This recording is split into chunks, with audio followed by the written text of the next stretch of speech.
দেখুন বন্ধুরা কতটা সুন্দরভাবে এটা তৈরি হয়ে গেছে, আর কালারটাও কিন্তু কি দারুণ এসছে। দেখুন ওর থেকে দিয়ে দেবো বেশ কিছুটা পরিমাণে কুচনো তরমুজ। এটা দিলে কিন্তু আরো বেশি সুন্দর লাগবে খেতে। নমস্কার বন্ধুরা, কেমন আছেন সবাই? আশা করছি সকলেই ভালো আছেন। আমি স্নেহা, আমার চ্যানেল ভেজ রেসিপি উইথ স্নেহাতে আবারও একটা নতুন রেসিপিতে আপনাদের সকলকে স্বাগত জানাই।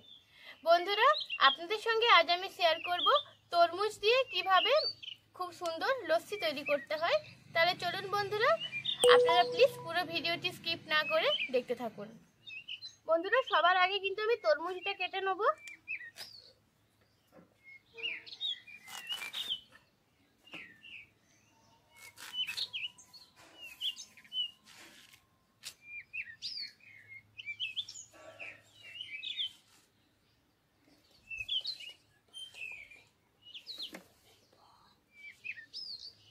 তরমুজটাকে একটু টুকরো টুকরো করে কাটার চেষ্টা করবেন।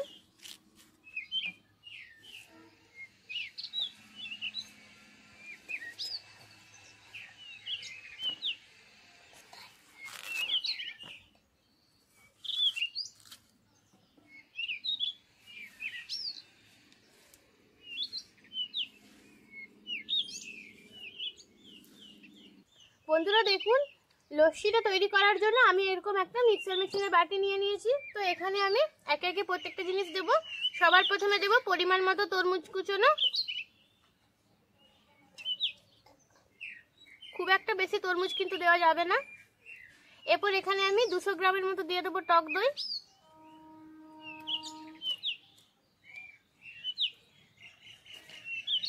দেব পরিমাণ মতো চিনি। আপনারা চাইলে কিন্তু এখানে আইস কিউব দিতে পারেন, কিন্তু এই লস্যিতে আইস কিউব যদি না দেন এটা কিন্তু খেতে আরো বেশি সুন্দর লাগে। তবে সেক্ষেত্রে তরমুজটাকে কিন্তু আগে থাকতে ফ্রিজে রাখতে হবে। তাহলে চলুন বন্ধুরা, এটা ব্লেন্ড করে নিই, তারপর ফিরে আসছি।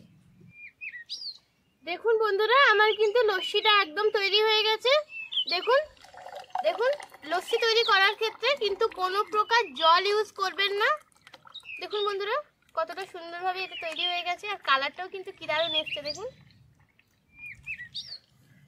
তো দেখুন বন্ধুরা, লস্যিটা কিন্তু আমার একদম খাওয়ার জন্য কিন্তু উপযুক্ত।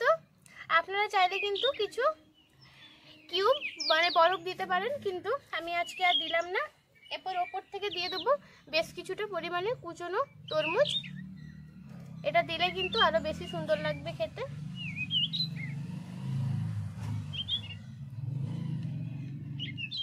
আমি একটা স্টিক দিয়ে দিলাম খাওয়ার জন্য। তো দেখুন বন্ধুরা, এটা কিন্তু খুব সুন্দরভাবে তৈরি হয়ে গেছে। তাহলে চলুন বন্ধুরা, এরপর আপনাদেরকে খেয়ে জানাবো এটা খেতে কেমন হয়েছে। তো বন্ধুরা, আজকে কিন্তু আমি আপনাদেরকে খেয়ে জানাবো এটা খেতে ঠিক কেমন হয়েছে।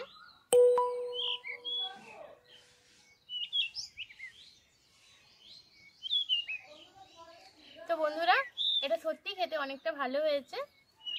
এটাতে যেহেতু তরমুজ আমি দিয়েছি, সেক্ষেত্রে কিন্তু এটা আপনাদের শরীরে কিন্তু জলের ঘাটতিটা অনেকটা পূরণ করবে, এবং আপনাদেরকে ভেতর থেকেও কিন্তু খুব ঠান্ডা করবে।